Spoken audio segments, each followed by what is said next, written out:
Hey guys, welcome to Digital Data Labs YouTube channel. ఈ వీడియోలో మనం cloud service models and types అంటే ఏంటో తెలుసుకుందామండి. Guys before going to cloud service models or types, first cloud అంటే ఏంటి? నేను చాలా వీడియోస్లో చెప్పాను.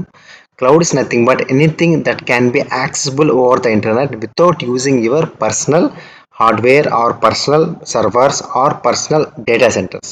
సో దీన్నే మనకి సింపుల్గా క్లౌడ్ అంటారు. ఒక బిగ్ ఎగ్జాంపుల్ ఏంటంటే మన ఈమెయిల్ అండి. సో మీరు జస్ట్ జీమెయిల్ ఓపెన్ చేసి మీరు మెయిల్స్ చెక్ చేసుకుంటున్నారు ఆర్ అవుట్లుక్ చెక్ చేసుకుంటున్నారు, emails or Yahoo mail. So ఇవన్నీ మీకు ఎలా వస్తున్నాయి? దీనికి సంబంధించిన సర్వర్స్ మీ దగ్గర లేవు, దీనికి సంబంధించిన డేటా సెంటర్స్ మీ దగ్గర లేవు. ఇవన్నీ వేరే వాళ్ళు మేనేజ్ చేస్తున్నారు. జీమెయిల్ ఎవరు మేనేజ్ చేస్తున్నారు? గూగుల్ వాళ్ళు మేనేజ్ చేస్తున్నారు. అవుట్లుక్ని మైక్రోసాఫ్ట్ వాళ్ళు. సో వాళ్ళ సర్వర్స్ని మనం యూజ్ చేసుకొని జస్ట్ మనం ఒక బ్రౌజర్తో చెక్ చేసుకుంటున్నాం వితౌట్ అవర్ ఇన్ఫ్రాస్ట్రక్చర్. దీన్నే మనకి క్లౌడ్ అంటాం. ఓకే, సో ఈ క్లౌడ్ని ఎలా ప్రొవైడ్ చేస్తున్నారు, దీని సర్వీస్ ఎలా ఉందన్నమాట. సో మనకి ఎలా యాక్సెస్ చేసుకుంటున్నాము, టైప్స్ చేసుకుందాం. ఓకే, సో గైస్ ఇది బేసిక్గా ఎక్కడైనా ఒకటే. ఓకేనా, ఈ డెఫినేషన్ కానీ ఈ మోడల్స్ కానీ ఎక్కడైనా ఒకటే. మీరు అజూర్లో వెళ్ళినా, ఏడబ్ల్యూఎస్లో వెళ్ళినా, గూగుల్ క్లౌడ్ ప్లాట్ఫామ్ వెళ్ళినా, ఆలీబాబా క్లౌడ్కి వెళ్ళినా ఆర్ ఐబిఎంకి వెళ్ళినా ఎనీథింగ్ ఈజ్ సేమ్. డెఫినేషన్ ఏం మార్పు ఉండదు. ఓకే, బట్ వాళ్ళ యూజ్ చేసే ప్రొవైడర్స్లో మన వాళ్ళు యూజ్ చేసే ఫంక్షన్స్ కానీ అవన్నీ మారుతుంటాయి. But this is same. అంటే దీన్ని సింపుల్గా చెప్పాలంటే క్లౌడ్ కంప్యూటింగ్ బేసిక్స్ ఇవన్నీ. ఓకే, సో చూద్దాం టైప్స్ అనేవి ఉంటాయి. సో దెర్ ఆర్ 3 టైప్స్ అండి. Okay, cloud service types are 3 types. మొత్తం 3 టైప్స్ అండి. Okay, so one is IaaS అంటే infrastructure as a service.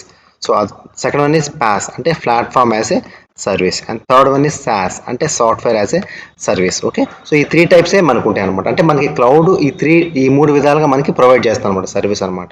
So already మీకు క్లౌడ్ అంటే డెఫినేషన్ తెలిసిపోయింది. అంటే ఇప్పుడు అది ఎలా ప్రొవైడ్ చేసిన సర్వీస్ అనేది మనం తెలుసుకుందాం. ఓకే, ఈ 3 విధాలుగా ప్రొవైడ్ చేస్తుందంట. ఓకే, సో ఇప్పుడు మనం ఏం తెలుసుకుందాం అంటే దీని ప్రతి ఒక్క దాని డెఫినేషన్ తెలుసుకుందాం. దాని తర్వాత ఒక మన ఎగ్జాంపుల్ తెలుసుకుని మీకు ఈజీగా అర్థమైపోయింది. ఓకే, ఐయాస్ అంటే infrastructure as a service. Okay, so first మనకి forget about this thing and definition. మీకు ఇన్ఫ్రాస్ట్రక్చర్ అంటే ఏంటి? మనకి ఐటీలో ఇన్ఫ్రాస్ట్రక్చర్ అంటే ఐటీ భాషలో సర్వర్స్. గుర్తుపెట్టుకోండి, ఇన్ఫ్రాస్ట్రక్చర్ అంటే మనకి ఎప్పుడైనా ఐటీలో సర్వర్స్ అండి. So servers comma data centres comma what it may be. Okay, and next storage like hard discs ఉంటాయి కదా, అది కూడా స్టోరేజెస్. ఇవన్నీ మనకి ఇన్ఫ్రాస్ట్రక్చర్ అంటాం. ఓకే, సో ఇవన్నీ మనకి ప్రొవైడ్ చేస్తాం అనమాట. ఏది? ఐయాస్లో క్లౌడ్లో మనం ప్రొవైడ్ చేస్తుంది. దీన్ని ఇన్ఫ్రాస్ట్రక్చర్ యాజ్ సర్వీస్ అంటారు. ఇక్కడ చూడండి, the cloud provides the infrastructure needed for the compute network and storage. దీనికి కావాల్సింది సపోజ్ ఇవన్నీ మనకి ఐయాస్ అనేది ప్రొవైడ్ చేస్తుంది. లైక్ స్టోరేజ్ కానీ సర్వర్స్ కానీ స్టోరేజ్ డివైజెస్, డిస్క్స్, ఇవన్నీ మనకి ఏంటంటే ఐఆర్స్లో ప్రొవైడ్ చేస్తాం. సో బిగ్ ఎగ్జాంపుల్ ఏంటంటే virtual machines. So virtual machines మనం సింపుల్గా ఏం చేస్తామంటే ఒక వర్చువల్ మెషిన్స్ని మనం ఇన్స్టాల్ చేసుకుంటాం క్లౌడ్లో. సిమిలర్గా ఏంటంటే దానికి సంబంధించిన ఇన్ఫ్రాస్ట్రక్చర్ మొత్తం అదే ప్రొవైడ్ చేస్తుంది. సో మీరేమి సర్వర్స్ ఇన్స్టాల్ చేయవసరం లేదు. మీరు ఏమన్నా you don't need install any storage devices or storage disk అనమాట, లైక్ హార్డ్ డిస్క్ అని అవసరం లేదు. ఎవ్రీథింగ్ అనమాట అదే ప్రొవైడ్ చేస్తే మీరు జస్ట్ విఎంని ఇన్స్టాల్ చేసుకుంటారు క్లౌడ్లోనే. దానికి సంబంధించిన ఓఎస్ ఇవన్నీ మీరు ఇన్స్టాల్ చేసుకోవాలి. సో ఎగ్జాంపుల్ ఒక విఎంని మనం ఇన్స్టాల్ చేస్తే దానికి సంబంధించిన లైనక్స్ కానీ ఆర్ విండోస్ కానీ అవన్నీ మీరే ఇన్స్టాల్ చేసుకొని మీరే వర్క్ చేసుకుంటారు. సో దీనికి ఎండ్ యూజర్స్ ఎవరు? దీనికి ఎవరు యూజ్ చేస్తారంటే క్లౌడ్ ఆర్కిటెక్ట్స్ యూజ్ చేస్తారు, క్లౌడ్ నెట్వర్క్ ఆర్కిటెక్ట్ యూజ్ చేస్తారు. నెట్వర్క్ ఇంజనీర్స్ ఏమైనా ఉంటారు కదా, సో వాళ్ళందరూ ఈ ఐఏఎస్ మీద వర్క్ చేస్తారు, ఐఆర్స్ మీద వర్క్ చేస్తారు. ఓకే, నెట్వర్క్ అడ్మినిస్ట్రేటర్స్ లేదా క్లౌడ్ అడ్మినిస్ట్రేటర్స్ యూజ్ చేస్తారు దీనంతా. ఓకే, సో ఎండ్ యూజర్స్ మీరు కాదండి, పవర్ బై డెవలపర్స్ కానీ డెవలపర్స్ అయితే కాదు దీనికి. ఓకే, దీనికి ఎవరు ఎండ్ యూజర్స్ ఎవరంటే అంటే ఎవరు యూజ్ చేస్తారు దీనికంటే క్లౌడ్ అడ్మినిస్ట్రేటర్స్ యూజ్ చేస్తారు. ఓకే, సో మీరైతే యూజ్ చేయరు, డెవలపర్స్ అయితే యూజ్ చేయరు. ఓకే, నెక్స్ట్ వన్ ఈస్, ఇది క్లియర్ కదా మీకు, ఐఏఎస్ అనేది చాలా క్లియర్గా మీకు అర్థమైపోయింది. ఎందుకంటే ఇన్ఫ్రాస్ట్రక్చర్ అంటే సర్వర్స్ కానీ స్టోరేజ్ డివైజెస్ కానీ నెట్వర్కింగ్ కానీ ఇవన్నీ మేనేజ్ చేసేది ఐఏఎస్లో. వాళ్ళు ఏం చేస్తారంటే మీకు కావాల్సిందంతా వాళ్ళు సెటప్ చేసి ఇస్తారు. ఎవరు? మైక్రోసాఫ్ట్ వాళ్ళు, అజూర్ వాళ్ళైనా, ఏడబ్ల్యూఎస్ వాళ్ళని మీకు సెటప్ చేస్తారు. మీరు జస్ట్ ఒక విఎంని ఇన్స్టాల్ చేసుకుంటారు, దానికి సంబంధించిన ఓఎస్ అన్ని మీరు హ్యాండిల్ చేస్తారు. Okay, next one is PaaS అంటే platform as a service. Okay, so ఇక్కడ ఏమవుతుందంటే ఇక్కడ ఇందాక ఏం చెప్పాను, ఐఆర్స్లో మనకి ఎండ్ యూజర్స్ కానీ యూజ్ చేసేది ఎవరంటే network administrator or cloud administrators. Okay, ఇక్కడ ఏమవుతుందంటే డెవలపర్స్ యూజ్ చేస్తారు. సో డెవలపర్స్ అంటే ఎవరండి? మనం. ఓకే, లైక్ అజూర్ డెవలపర్ కానీ లైక్ సీక్వల్ డెవలపర్ కానీ, okay what it maybe, Azure Synapse developer కానీ, ఈడిఎఫ్ కానీ, వాట్ ఇట్ మేబీ, ఇవన్నీ యూజ్ చేసేది పాస్ యూజ్ చేస్తారు. ఓకే, ఇక్కడ చూడండి, PaaS is design to give the user access to component that require develop and operate web or mobile applications over the internet without worrying about the setting the underlying infrastructure, servers, database, storage networks. Example web apps, Azure sequel database, Azure synapse ఏం లేదండి. Nothing, ఏం worry అవ్వద్దు. సింపుల్గా మీకు చెప్తాను అర్థమయ్యేలాగా. ఇక్కడ pass అంటే ప్లాట్ఫామ్ యాజ్ సర్వీస్. ఎగ్జాంపుల్ మీరు ఇప్పుడు సింపుల్గా చెప్పాలంటే అజూర్ సీక్వెల్ డేటాబేస్ ఉంది. ఓకే, సో ఈ అజూర్ సీక్వెల్ డేటాబేస్కి మీకు ఏం కావాలి? బేసికల్ జనరల్గా ఒక ఆపరేటింగ్ సిస్టమ్ కావాలి. ఎందుకంటే మీరు సపోజ్ ఒక డేటాబేస్ని మీరు ఇన్స్టాల్ చేసుకోవాలంటే ఫర్గెట్ అప్పుడు అజూర్ అండి. ఒక సీక్వెల్ సర్వర్ డేటాబేస్ని ఇన్స్టాల్ చేయాలంటే నాకు ఆపరేటింగ్ సిస్టమ్ కావాలి మన ల్యాప్టాప్లో, అండ్ సిమిలర్గా మనకి హార్డ్ డిస్క్ కావాలి, సిమిలర్గా ఇంటర్నెట్ కూడా కావాలి.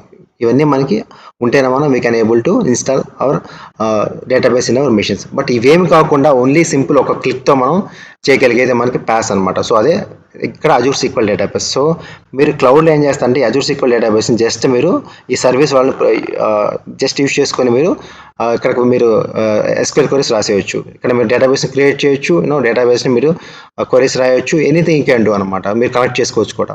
సో ఇక్కడ ఏం చేస్తున్నారు, మీరు ఎటువంటి ఇక్కడ సర్వర్స్ యూజ్ చేయలేదు, ఎటువంటి డేటాబేసెస్ మీరు యూజ్ చేయలేదు, ఎటువంటి స్టోరేజ్ నెట్వర్క్ యూజ్ చేయలేదు, ఎవ్రీథింగ్ వాళ్ళే ప్రొవైడ్ చేస్తారనమాట. మీరు సో దీనికి సంబంధించిన లైసెన్స్ కూడా మీకు అవసరం లేదు. సో మీరు జస్ట్ పే చేస్తారు, ఆ సర్వీస్ని యూజ్ చేసుకుంటారు. సో లైసెన్స్, సర్వర్స్ అవన్నీ వాళ్ళే మేనేజ్ చేస్తారు. ఎవరు? మైక్రోసాఫ్ట్ వాళ్ళే మేనేజ్ చేస్తారు. సో దీన్నే పాస్ అంటారు. దీన్ని ఎవరు యూజ్ చేస్తారంటే డెవలపర్స్, మీరే యూజ్ చేస్తారు. సపోజ్ మీరు అజూర్ డెవలపర్ అయితే, సీక్వెల్ డేటాబేస్ డెవలపర్ అయినా, ఆర్ ఎస్క్యూఎల్ డెవలపర్ అయినా, మీరు సింపుల్గా ఏం చేస్తారు, జస్ట్ క్లౌడ్లో లాగిన్ అవుతారు, ఆ సర్వీస్ని మీరు యూజ్ చేసుకుంటారు. అక్కడ మీరు సింపుల్గా క్వరీస్ రాసేస్తారు అందులోనే. మీరు ఇక్కడ ఏం చేస్తారు, సింపుల్గా మీరు చేయాల్సింది ఏమీ లేదు. జస్ట్ అక్కడ క్వరీస్ రాయి చేయడం, బిల్డ్ చేయడం, డిప్లాయ్ చేయడం, దట్స్ ఇట్. ఇక్కడ మీరు ఇన్స్టాల్ చేసుకోరు, డేటాబేస్ ఏమి ఇన్స్టాల్ చేయరు, అండ్ సేమ్ థింగ్ మీరు సర్వర్స్ దీని మీద మీరేం వర్క్ చేయరు అనమాట. ఓకే, అదన్నీ మీకు మైక్రోసాఫ్ట్ మేనేజ్ చేస్తుంది. సో ఇక్కడ ఏదో క్లియర్ అయింది కదా. దీనికి ఎండ్ యూజర్స్ డెవలపర్స్ అనమాట సింపుల్గా. The last one is SaaS అండి, software as a service. So ఇప్పుడు సింపుల్గా చెప్పాలంటే ఓకే, సో ఓకే దీనికి నేను ఇట్లా రాశానా, 1 సెకండ్. SaaSకి సారీ అండి, SaaSకి నేను ఎగ్జాంపుల్ ఇలా రాశాను, ఐఎమ్ సారీ. SaaSకి సింపుల్గా ఏంటంటే Gmail, okay, office 365, okay, Yahoo mail, okay, and దాని తర్వాత ఓకే సింపుల్గా చెప్తాను, Yahoo mail, Gmail, outlook, okay okay. So ఇక్కడ థర్డ్ వన్ ఏంటంటే మనకి సాఫ్ట్వేర్ యాజ్ ఏ సర్వీస్ అంటే. ఓకే, సో ఇక్కడ ఏమవుతుందంటే మీరు నోయింగ్లీ ఆర్ అన్నోయింగ్లీ డైలీ మీరు ఈ SaaS సర్వీస్ యూజ్ చేస్తారు కదా. సో డైలీ మీరు ఈమెయిల్స్ చెక్ చేసుకుంటారా కదా, డైలీ మీరు ఆఫీస్ 365 మీరు ఆఫీస్లో యూజ్ చేస్తుంటారు వాళ్ళ services. Okay, Yahoo mail use చేస్తుంటారు, అవుట్లుక్ కూడా యూజ్ చేస్తుంటారు. సో డైలీ మీరు నోయింగ్లీ ఆర్ అన్నోయింగ్లీ మీరు SaaS సర్వీస్ యూజ్ చేస్తున్నారండి. సో ఇట్స్ నథింగ్ బట్ ఇక్కడ ఏంటంటే method of delivering software application over the internet where cloud provides host and manages software application. ఇక్కడ ఏం చేస్తారంటే మీరు ఎటువంటి డెవలప్మెంట్ ఏం చేయరు, సో మీరు ఎటువంటి వర్క్ ఏం చేయరు, మొత్తం ఏంటంటే వాళ్ళే క్లౌడ్ వాళ్ళే డెవలప్ చేసి ప్రొవైడ్ చేసి మీకు ఇంటర్నెట్ ద్వారా మీకు సర్వీస్ ఇస్తున్నారు. సో దీన్నే SaaS అంటారు, సాఫ్ట్వేర్ యాజ్ సర్వీస్. ఓకే, ఇప్పుడు మీకు క్లియర్ అయింది కదా. సో జనరల్గా ఎండ్ యూజర్స్ ఎవరు ఇక్కడ? మనమే అనమాట. ఎండ్ యూజర్స్ అంటే కామన్ పబ్లిక్. ఇక్కడ SaaS end users common public, PaaS use end users developers, and IaaS end users మనకు వచ్చేసరికి క్లౌడ్ అడ్మినిస్ట్రేటర్స్ అనమాట. ఓకే, ఇక్కడ మీరు చూస్తే ఈజీగా ఇది మైక్రోసాఫ్ట్ అఫీషియల్ డాక్యుమెంట్ తీసుకున్నానండి. ఇది ఆన్ ప్రిమిస్ అంటే చూడండి ఇదంతా మీరే మేనేజ్ చేసుకోవాలి. ఎగ్జాంపుల్ మీ ల్యాప్టాప్ అనుకుందాం. సో మీ పర్సనల్ ల్యాప్టాప్లో మీరే ఇవన్నీ మేనేజ్ చేసుకోవాలి. అప్లికేషన్స్ కానీ, డేటా కానీ, ఓఎస్ కానీ, సర్వర్స్ కానీ ఏదైనా ఉంటే కనుక లైక్ సీక్వెల్ సర్వర్ మీరు ఇన్స్టాల్ చేసుకుంటే ఎనీథింగ్ మీరే మేనేజ్ చేసుకోవాలి. సో దీనికి ఓవర్కమ్ చేసిందే మనకి క్లౌడ్ వచ్చింది. ఇది మొత్తాన్ని క్లౌడ్ అంటామండి. ఓకే, సో ఇక్కడ చూడండి ఏమవుతుంది, ఐయాస్ అంటే ఇన్ఫ్రాస్ట్రక్చర్ సర్వీస్. సో ఇవి మనకి సర్వర్స్ కానీ, స్టోరేజ్ కానీ, నెట్వర్క్ కానీ మనకి మైక్రోసాఫ్ట్ మేనేజ్ చేస్తుంది. ఇవి మీరు మేనేజ్ చేసుకోవాలి. ఓకే, ప్లాట్ఫామ్ సర్వీస్ చూడండి, ఇవన్నీ మేనేజ్ చేస్తే మీరు ఓన్లీ సాఫ్ట్వేర్స్ వరకు మేనేజ్ చేసుకుని సరిపోతుంది. అంటే ఆ డేటా వరకు మేనేజ్ చేస్తే సరిపోతుంది. సాఫ్ట్వేర్స్ కూడా వీళ్ళే ఇస్తారు, ఆ డేటాని మీరు కోడ్ మీరు రాయాలి. ఇక్కడ ఎండ్ యూజర్స్ డెవలపర్స్ అనమాట. ఓకే, సో SaaS మొత్తాన్ని ఇది మొత్తం మైక్రోసాఫ్ట్ మేనేజ్ చేస్తుంది, అంటే క్లౌడ్ ప్రొవైడర్ మేనేజ్ చేస్తుంది. ఫర్ ఎగ్జాంపుల్ జీమెయిల్ కానీ, అవుట్లుక్ కానీ, యాహూ మెయిల్ కానీ వాళ్ళే ప్రొవైడ్ చేస్తారు, వాళ్ళే మొత్తం యూజ్ చేస్తారు. మీరు జస్ట్ ఒక క్లిక్తో చూస్తున్నారు అనమాట. ఓకే, సో ఇట్లా మనకి 3 టైప్స్గా మనకి డివైడ్ అయిపోయింది అనమాట. సో రియల్ టైంలో మీరు ఏ యూజ్ చేస్తారంటే పాస్ సర్వీస్ యూజ్ చేస్తారండి, పాస్ సర్వీస్ యూజ్ చేస్తారు. ఫర్ ఎగ్జాంపుల్ మీరు అజూర్ సినాప్స్ కానీ, అజూర్ సీక్వెల్ డేటాబేస్ కానీ అదంతా పాస్ సర్వీస్. నెట్వర్క్ అడ్మినిస్ట్రేటర్ కానీ, క్లౌడ్ ఆర్కిటెక్ట్స్ కానీ, క్లౌడ్ అడ్మిన్స్ కానీ వాళ్ళు ఐయాస్ యూజ్ చేస్తారు.